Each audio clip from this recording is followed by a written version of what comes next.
Política em Análise, com Ricardo Corrêa. Hora da gente fazer aquela tradicional ponte aérea Belo Horizonte, capital federal. Ricardo Corrêa, editor-chefe de O Tempo em Brasília. Ricardo, muito boa tarde para você, boa quinta.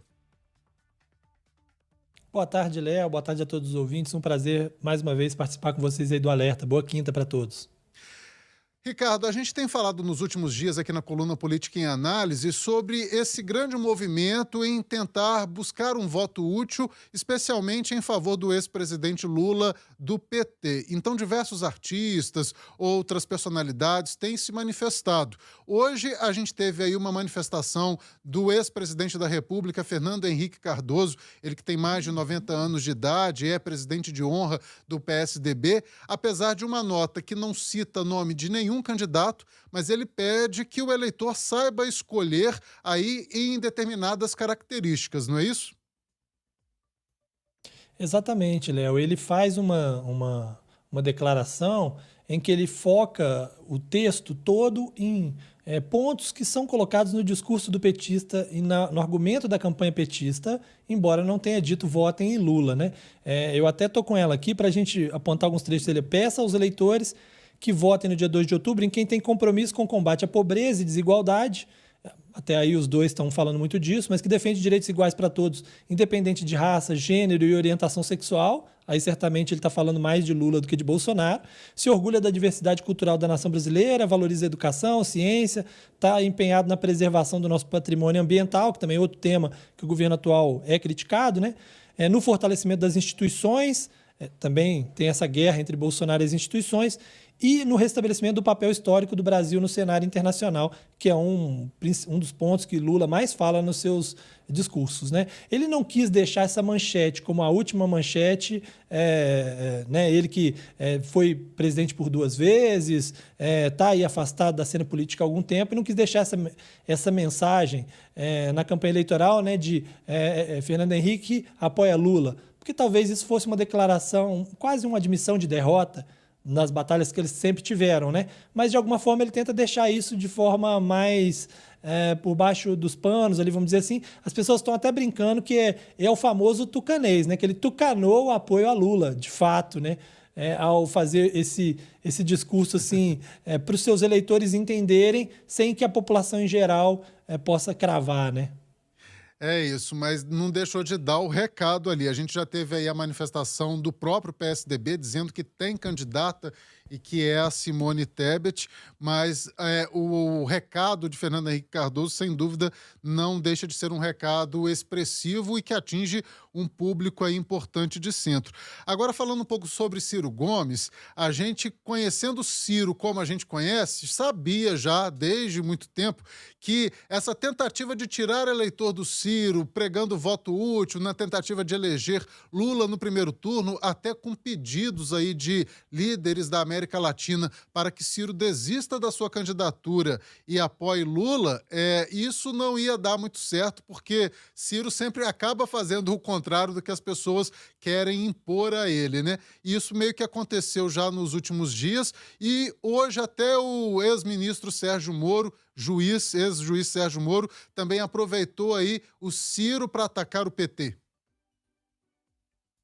Exatamente. O Ciro está no papel dele, assim como o PT está no papel dele, né? O PT está tentando, obviamente, tomar os votos do Ciro para ganhar no primeiro turno. E o Ciro está reagindo como pode para tentar evitar essa perda de eleitores, né? Em 2018 foi o contrário. O Ciro é que tentava tirar uns votos do PT para tentar chegar ao segundo turno, dizendo que só ele ganhava de Bolsonaro. Embora ele diga que é diferente, que ele nunca fez o que o PT está fazendo. É mais ou menos a mesma coisa. A questão é que o Ciro já começa a olhar um pouquinho mais para frente, talvez 2026, num cenário em que parece, pelo cenário de hoje, que o Lula é o favorito e deve vencer, ele busca um discurso de oposição a Lula. Embora ele diga que não vai concorrer, ele na entrevista à Rádio Super, ele já meio que deu uma minimizada nessa coisa de que não vai concorrer. Que ele está pensando em não concorrer, mas pode ser que mais à frente ele acabe decidindo concorrer de novo, né? E aí, dentro desse cenário, o Moro, que está tentando buscar a sua vaga de Senado lá no Paraná, fazendo um ataque mais forte ao PT,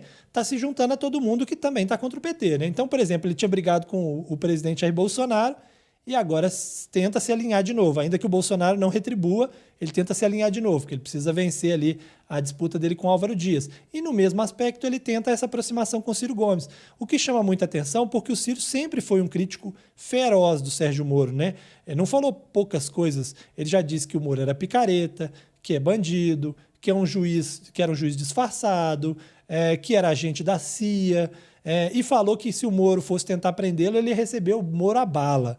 Mas tudo isso foi deixado de lado para que Moro fizesse essa defesa do Ciro, não porque ele gosta de Ciro, ele até ressalta, eu não sou eleitor do Ciro, mas para poder forçar essa rivalidade com o PT, que é o que ele tem de ativo mais importante, considerando que o antipetismo é grande ainda. Sim. E no Paraná maior ainda, né? É isso. Agora a gente muda um pouco de assunto, mas falando ainda de eleições e deixando claro aqui para o nosso ouvinte, nosso espectador, que é muito preocupante quando autoridades e instituições criticam pesquisas, institutos de pesquisa, tentando aí alegar que um resultado é falso, sendo que as pesquisas estão registradas aí na Justiça Eleitoral, tem toda uma métrica e é passível de fiscalização. Eu digo isso porque hoje o presidente da Câmara dos Deputados, Arthur Lira, do PP, está defendendo aí pesquisas, punição a pesquisas que erram em demasiado. Com base em que Arthur Lira está dizendo isso, Ricardo? O problema, Léo, é que os aliados do Arthur Lira, do presidente da Câmara, estão atrás nas pesquisas, né? Tanto lá em Alagoas, onde o Rodrigo Cunha perde para o Paulo Dantas, que é o candidato do Renan Calheiros, quanto na eleição nacional que o Bolsonaro perde para Lula, né?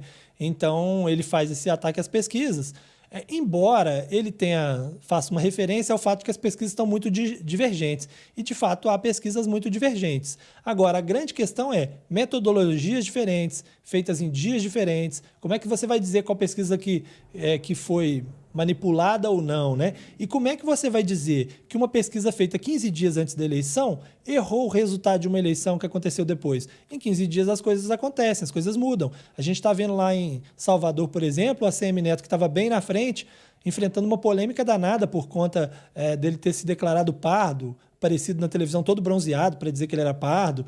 Isso tem feito ele perder votos, né? Então, essas coisas vão mudando ao longo da campanha. Não dá para você dizer que uma pesquisa de 15 dias antes errou porque ela deu um resultado diferente do dia da eleição, porque há uma dinâmica ao longo da campanha. Agora, claro, as pesquisas têm que ser fiscalizadas, elas estão no TSE, as metodologias são enviadas para lá, os questionários são enviados para lá, e isso tudo já é passível de investigação e apuração. Essas pesquisas são impugnadas quando elas estão fora dos parâmetros legais. Agora, você dizer que você vai arrumar um jeito de punir institutos no momento em que seus candidatos estão atrás nas pesquisas, me parece um pouco de desespero de quem está perdendo, né, nesse caso específico. Inclusive, perigoso. A gente viu ontem, se eu não me engano, os relatos de uma pessoa do Datafolha que foi agredida com socos e chutes na rua, né? E depois, inclusive, o agressor tentou usar uma peixeira para esfaqueá-lo, né? Por conta justamente desse ódio que se dá em torno de institutos de pesquisa. E muitas vezes com base em informações falsas, dizendo que os institutos erraram muito, porque há, como eu disse, situações em que as coisas mudam em alguns dias. Mas, em geral, os institutos mais tradicionais acertam, quase todas. Em Minas Gerais mesmo, a gente tem o Instituto Datatempo, né, que tem acertado quase todas as eleições, tem cravado os resultados. Então, é bom a gente olhar aí os resultados das vésperas da eleição, que são os mais próximos, com o dia da eleição, e a gente consegue ter um parâmetro, né? Mas não dá para você simplesmente, quando está atrás, não vale a pesquisa. Quando você está na frente, a pesquisa passa a valer, né? Justamente, é igual a querer criticar a urna, né? Já foi eleito tantas vezes, a urna funcionava perfeitamente. Agora que eu corro o risco de perder, a urna não funciona mais, tem alguma coisa errada. Isso a gente não pode admitir, independentemente com quem quer que seja. E eu gostei muito desse trecho que você fala, que está motivando, incentivando o ódio contra pessoas, contra apoiadores contrários. Infelizmente, por mais que a gente saiba que tem paixões na política, paixões no futebol, ok, não tem problema nenhum. Mas a partir do momento que agride, aí você passa a ser um criminoso, seja até mesmo por meio da internet. Então, muito cuidado com isso. Ricardo Corrêa, editor-chefe de O Tempo em Brasília. Muito obrigado, Ricardo. Eu que agradeço, Léo. Um abraço para você e para todos os ouvintes. Até amanhã.